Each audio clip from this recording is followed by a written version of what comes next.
हो चुका आगाज रण का, युग बदलने की तैयारी का, जीत उसी की होगी जिसका संघर्ष है जारी, उसको एक दिन सफलता मिलनी निश्चित है।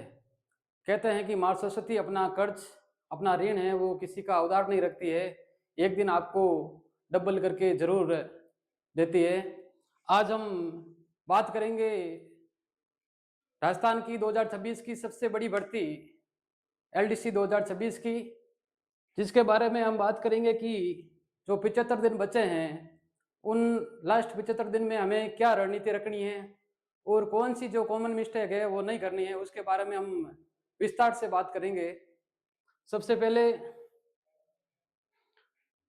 हमें पता है कि ये लगभग 11,000 के आसपास इसमें पद है, जिसका जो प्रथम पेपर है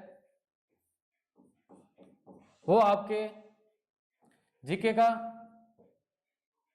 और आपके साइंस और मैथ्स है। पहला पेपर है वो जीके, साइंस और मैथ्स है।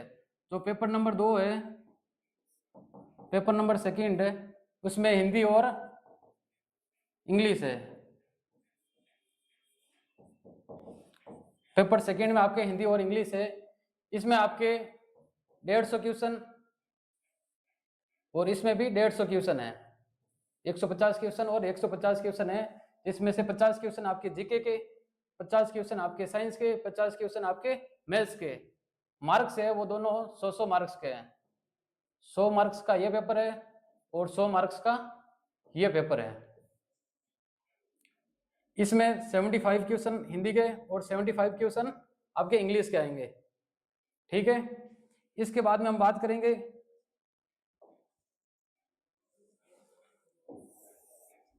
कि हमें जो 75 दिन बचे हैं, जो लास्ट के 75 डेज बचे हैं, उसमें हमें कौन सी रणनीति रखनी है।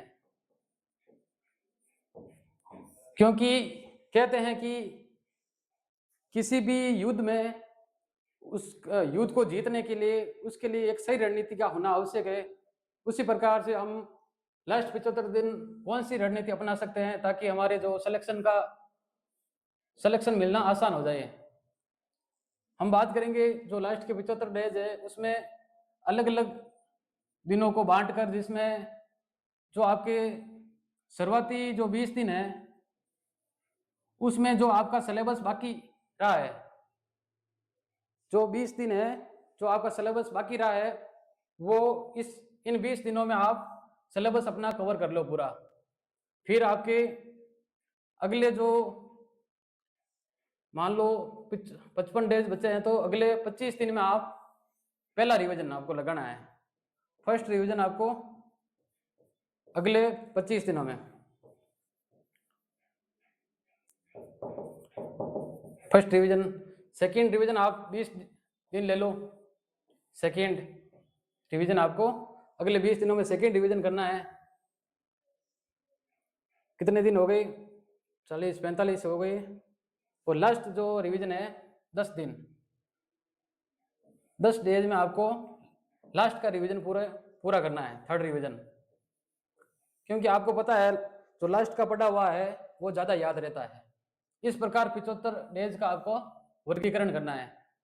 पहले 20 दिनों में आप जो आपका सिलेबस बाकी रहा हुआ है उसको पूरा खत्म करना है। फिर अगले 25 दिन है उसमें आप फर्स्ट रिवीजन करोगे, अगले 20 दिन है उसमें आप सेकंड रिवीजन करोगे, और अगले जो 10 दिन है उसमें आप थर्ड रिवीजन करोगे। ये आपको ध्यान रखना है, क्योंकि कम से कम कोई भी कंटेंट है उसको 3 से 4 बार पढ़ना आवश्यक है, तभी याद रहता है। अब बात करेंगे कि हमें ऐसी कौन सी जो कॉमन मिस्टेक है वो नहीं करनी है। सबसे पहले तो हमें कोई भी जो टॉपिक पढ़ लिया है उसके PYQ देखने हैं और MCQ लगाने हैं। क्योंकि हम क्या करते हैं कि कोई भी टॉपिक या सब्जेक्ट है वो लगातार पढ़ते रहते हैं। हम ये नहीं चेक करते कि ये हमें याद हुआ नहीं हुआ और इसको एग्जाम में कैसे हैंडल करेंगे। तो इसको देखने के लिए हमें PYQ देखना है। हमें पता लगेगा कि एग्जाम में इस टॉपिक से, इस सब्जेक्ट से कैसे क्वेश्चन आते हैं, वहां तक मैं पहुंचा कि नहीं पहुंचा, साथ में PYQ से ये भी पता चलेगा कि मेरा जो कंटेंट है वो सही है कि नहीं है, और जो आपके कंटेंट में शामिल नहीं है वो PYQ MCQ से आपको एड ऑन करना है। जो क्वेश्चन जो आपके कोई कंटेंट बाकी है तो यहाँ से आपको ऐड करना है। साथ में रिवीजन इंपॉर्टेंट है ही है, रिवीजन के बारे में मैंने बताया है। रिवीजन की जो सही रणनीति है वो बताइए आपको, रिवीजन मस्ट है। रिवीजन के बिना कुछ नहीं है। यदि आपने चीजें पढ़ ली वापस रिवीजन नहीं किया तो आप सारी चीजें आप भूल जाओगे। रिवीजन आपको तीन जो रिवीजन आपको बताए हैं वो 3 रिवीजन करने हैं आपको। साथ में आपको वीडियोज है वो कम देखने हैं। क्या करते हैं स्टूडेंट की लाइब्रेरी जाते हैं और सुबह के टाइम भी वो वीडियो स्टार्ट करते हैं और वीडियो देखते हैं। नहीं, आपको कम से कम सुबह के जो 4-5 घंटे है उसमें आपको सेल्फ स्टडी करनी है। यदि थोड़ी थकान महसूस होती है तो आप घंटे 2 घंटे आप वीडियो देख सकते हो, बाकी आपको ज़्यादा वीडियोज नहीं देखने हैं। जो भी आप वीडियोज देखते हो उनको आपको कंटेंट भी साथ में लिखना है या फिर PDF वगैरह हो तो उसको डाउनलोड करके रखना है ताकि आप रिवीजन वापस कर सकते हो। क्योंकि जो वीडियो में देखी हुई जो कंटेंट है, जो चीज़ें हैं, वो हम ज़्यादा दिन तक याद नहीं रख पाते हैं। क्योंकि ज़्यादा 4-5 दिन या 5-7 दिन मान लो, इतनी ही याद रहती है। एग्जाम के टाइम वापस रिवीजन होना इसका जरूरी है। यदि इसका जो वीडियो देखे हैं उसका वापस सही से रिवीजन नहीं हुआ है तो आपके जो ये वीडियो देखा हुआ समय है वो बर्बाद हो जाएगा और ये चीजें भी क्लियर नहीं हो पाएगी। तो विशेष ध्यान रखना है कि वीडियो देखते हो तो उसका कंटेंट भी साथ में रखना है, नहीं तो आपके जो ये वीडियो देखा हुआ जो समय है वो बर्बाद हो जाएगा, कोई काम नहीं आएगा।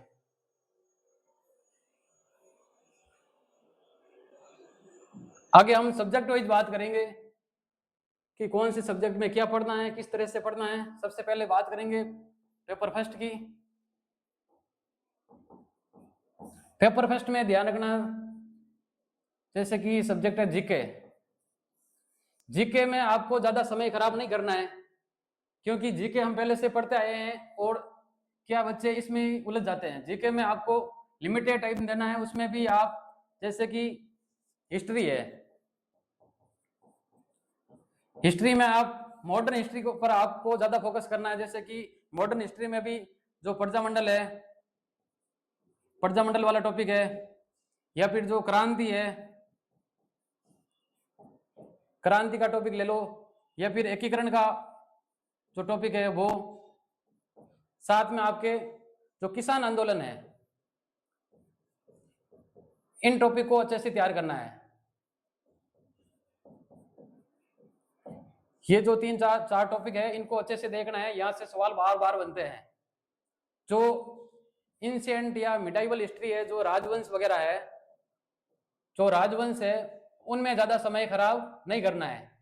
1-2 क्वेश्चन आते हैं और समय इसमें सबसे ज्यादा लगता है, तो इसमें आपको ज्यादा समय खराब नहीं करना है। आपको पहले से पढ़ रखा है तो ठीक है, और एक बार रिवीजन कर लो आप, बाकी ज्यादा समय इसमें खराब नहीं करना है। और आर्ट एंड कल्चर है उसमें आपको थोड़ा ध्यान देना है। आर्ट एंड जो कल्चर है उसमें आपको ध्यान देना है।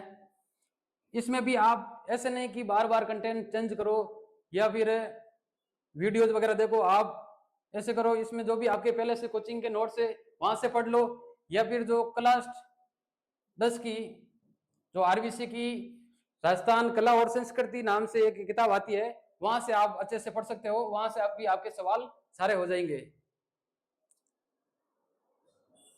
और आप जीके में एक सिक्वाल पब्लिकेशन आती है मानचित्रावली की, क्विक रिवीजन के लिए आपके लिए वो बेस्ट रहेगी। मानचित्रावली वाली जो सिक्वाल पब्लिकेशन आती है वो आपको लानी है, क्योंकि वो कम समय में आपको रिवीजन करने में आपके लिए बहुत बढ़िया रहेगी। क्विक रिवीजन आपका हो जाएगा। इसके बाद में यदि जियोग्राफी के बारे में बात करें, राजस्थान जियोग्राफी, तो मेरिडियन एकेडमी की जो राजस्थान भूगोल 2.0 है, राजस्थान भूगोल 2.0 जो अपडेटेड है, उसमें अभी जो आर्थिक समीक्षा वाले जो कंटेंट है वो भी इसमें शामिल कर दिया।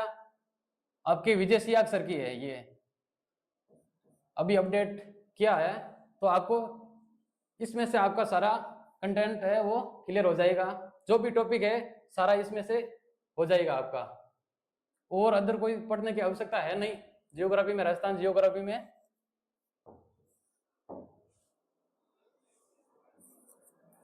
दूसरा कोई पोर्शन है नहीं आपके।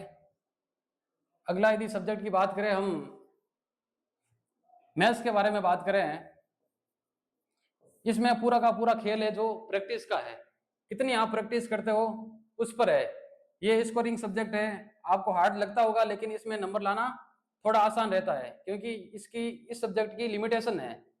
आप जीके में तो कितना भी पढ़ो जरूरी नहीं है कि वहां से आएगा, लेकिन मैथ्स में लिमिटेशन है। मैथ्स में आप ज्यादा से ज्यादा प्रैक्टिस करनी होगी आपको। एमसीक्यू तो लगाने ही है, प्रैक्टिस सेट आपको करने हैं, प्रत्येक टॉपिक के 50-50 क्वेश्चन आपको लगभग करने हैं। ये आपके स्कोरिंग सब्जेक्ट भी है। आप कोई रामनिवास माथुरिया की जो बुक आती है, अग्रवाल है, या फिर राकेश यादव जो एसएससी वाले, उसमें भी आपके क्वेश्चन है वो सोल्व कर सकते हो। साइंस है आपके, साइंस के लिए आप, साइंस आपको हार्ड लगेगी लेकिन साइंस का एक भी टॉपिक छोड़ना नहीं है, टू द पॉइंट सिलेबस में जो भी लिखा हुआ है छोटे छोटे पॉइंट है वो सारे के सारे आपको कवर करके जाना है। ऐसे नहीं कि आप साइंस, ये खेल पूरा, ये जो एलडीसी का एग्जाम है इसमें जो ऑलराउंडर व्यक्ति होगा वो इसमें सिलेक्शन लेगा। ऐसे नहीं कि आप एक सब्जेक्ट पूरा छोड़ दो, ये मुझे नहीं आ रहा है मैं इसको छोड़ दूं, नहीं, इसमें आपको ऑलराउंडर बनना पड़ेगा। इसमें सारे सब्जेक्ट में तो रखते हैं, आपको सारे सब्जेक्ट अच्छे से करके जाना पड़ेगा। साइंस में आप कोचिंग के नोट्स कोई देख लो, या फिर साथ में आपके जो आरबीसी की, पहले आरबीसी की जो 9th और जो 10th की जो बुक्स है पुरानी वाली, वो बहुत अच्छी है, वहां से आप सारे टॉपिक क्लियर कर सकते हो। जो 9th और 10th है पुरानी वाली, एनसीईआरटी नहीं, जो आरबीसी की पहले आती थी, वो मार्केट में आप पूछ लेना आपको मिल जाएगी। साइंस में यह ध्यान रखना है। साथ में आप जो साइंस की दिशा आती है, दिशा 2020, उसके क्वेश्चन सारे आपको करने हैं, प्रत्येक टॉपिक के क्वेश्चन आपको करने हैं PYQ दिशा से। साथ में जो करंट का पोर्शन है, करंट का पोर्शन भी आपके लिए महत्वपूर्ण है। करंट आप इस पिछले 6 से 8 मंथ का पढ़ सकते हो, पढ़ना आपको पिछले 6 से 8 मंथ्स का आपको करंट पढ़ना है। करंट के लिए आपको ज्यादा भागने की आवश्यकता नहीं है, किसी कोचिंग की जो मैगजीन है वहां से आप देख सकते हो, या फिर मेरे हिसाब से आपके जो क्रोनोलॉजी है वो आपके बेस्ट है, मंथली जो क्रोनोलॉजी आती है वो आपके लिए बेस्ट है। वीडियो नहीं देखने इसमें करंट में, आज वीडियो देखे 5-7 दिन बाद में भूल जाएंगे। यदि कोई कोचिंग के वीडियो देखते हो तो इसमें उसकी मैगजीन आपको या पीडीएफ निकलवानी है, ताकि लास्ट में आप रिवीजन कर सकते हो। क्रोनोलॉजी में भी जो भी आपको इंपॉर्टेंट लगता है कि इसमें से क्वेश्चन आ सकता है, उसको आपको हाईलाइट करना है, ताकि जो लास्ट रिवीजन है वो आराम से आप कर सकते हो कम टाइम में।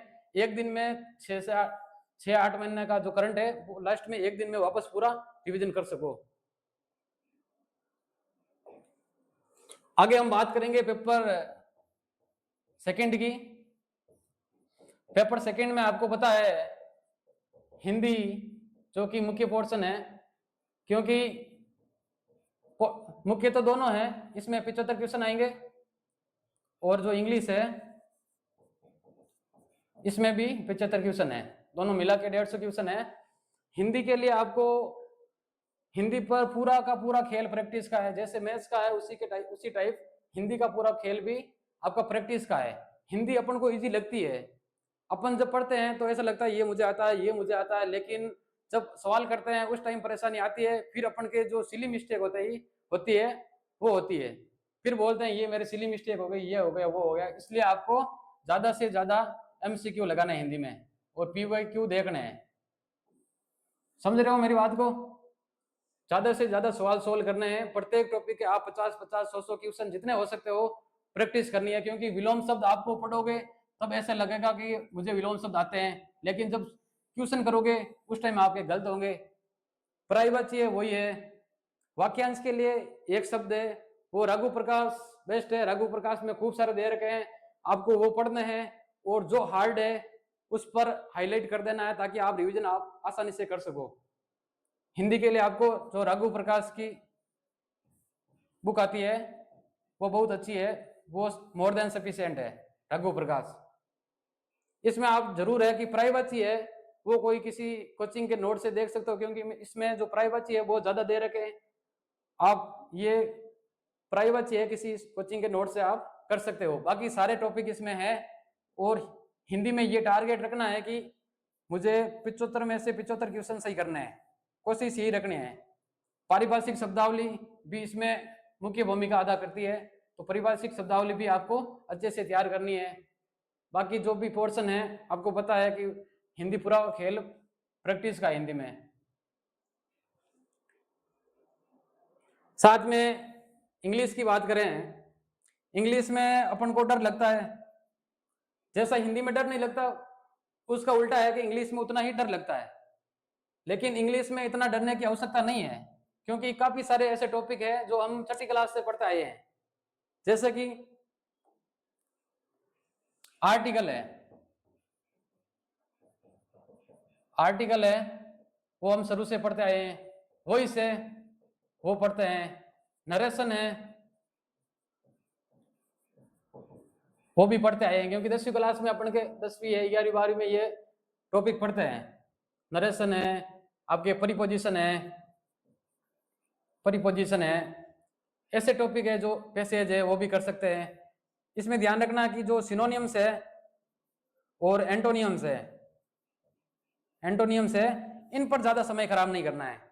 इनके जो PYQ है आपके जो RPC के और अधीनस्थ बोर्ड के, इनको अच्छे से पढ़ के जाना है, रट के जाना है और ज्यादा इसमें समय खराब नहीं करना है, क्योंकि इसकी कोई लिमिटेशन नहीं है, जितने पढ़ोगे उतने कम है।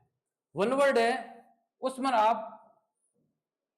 आप ध्यान देना, वन वर्ड आप कर सकते हो, वन वर्ड अच्छे से करके जाना आपको। और साथ में इंग्लिश में आपके जो लेटर संबंधी आपके क्वेश्चन आते हैं, बेसिक नॉलेज लेटर से संबंधित, डेट को कैसा लिखा जाएगा, मुख्य बॉडी कहां पर होगी, नीचे क्या लिखा जाएगा, उसके बारे में बेसिक है वो हर कोई तैयार कर सकता है। इसमें इंग्लिश का कोई ज्यादा रोल जरूर नहीं है कि पूरी इंग्लिश आई तभी ये हो सकते हैं। इसमें इन सारों सभी टॉपिकों में रूल काम करता है। टेंस है आपके जो शुरू से पढ़ते आए हैं, इसमें क्या है रूल अपन को याद होने चाहिए, तो इनको रूल के माध्यम से तैयार किया जा सकता है, ज्यादा कोई हार्ड वाली बात है नहीं। समय बहुत कम बचा है आपको, बिना ब्रेक लिए अब वो टाइम खत्म हो गया कि मैं 2 दिन का 3 दिन का ब्रेक ले लूं, कहीं शादी में चला जाऊं, कोई कार्यक्रम में चला जाऊं, नहीं। लास्ट के जो 75 दिन है इसमें पूरे तन मन से लगना है, बिल्कुल भी टाइम खराब नहीं करना है। जितनी कोशिश है आप डेली के आप 10 से 12 घंटे पढ़ने की कोशिश करो, 10 से 12 घंटे आपको पढ़ना पड़ेगा। अब वो समय नहीं रहा कि आप थोड़ा पढ़ लो और आपका काम चल जाएगा। कंपटीशन कितना है आपको पता है, आपको 10 से 12 घंटा कंटिन्यू पढ़ना पड़ेगा। यदि आप 2 से 3 घंटे पढ़ रहे हो, टाइम खराब कर रहे हो, मेरे इससे अच्छा तो आप पढ़ाई छोड़ दो। मुझे नहीं लगता कि आप 2 या 3 घंटे पढ़ने से आपका सिलेक्शन हो जाएगा। आपको कम से कम 10-12 घंटे, अब लास्ट के 75 जो लास्ट के 2 महीने होते हैं बहुत इंपॉर्टेंट होते हैं। आप पहले एवरेज 2 से 3 घंटे 4 घंटे 5 घंटे पढ़ रहे थे, ठीक है, लेकिन अब लास्ट में आपको 3 से 4 रिवीजन भी करने हैं, उसके लिए आपको समय चाहिए होता है। तो कम से कम आपको दिन में 10 से 12 घंटे अध्ययन करना है। अब आपका कोई बहाने नहीं चलेंगे कि अब पढ़ाई नहीं होती है, ये नहीं होता है। आपको मल्टी टाइम रिवीजन करना है, विशेष ध्यान देना है कि आपको कंटेंट है उसको बार बार चेंज नहीं करना है। अब आप ऐसे नहीं कि बार बार कंटेंट चेंज करो, कंटेंट आपको चेंज नहीं करना है, कंटेंट जो पहले से है वही रखना है। करंट है वो तो आपको है ही, ठीक है, बाकी ऐसे नहीं कि आज कुछ और कंटेंट पढ़ लिया फिर लगे कि यार इसमें से सवाल नहीं आएंगे और चेंज कर देता हूँ, नहीं, कंटेंट को आपको चेंज नहीं करना है बार बार। और भी कुछ बाकी रहा तो ठीक है, सफिशिएंट है। स्वस्थ रहो, मस्त रहो, धन्यवाद।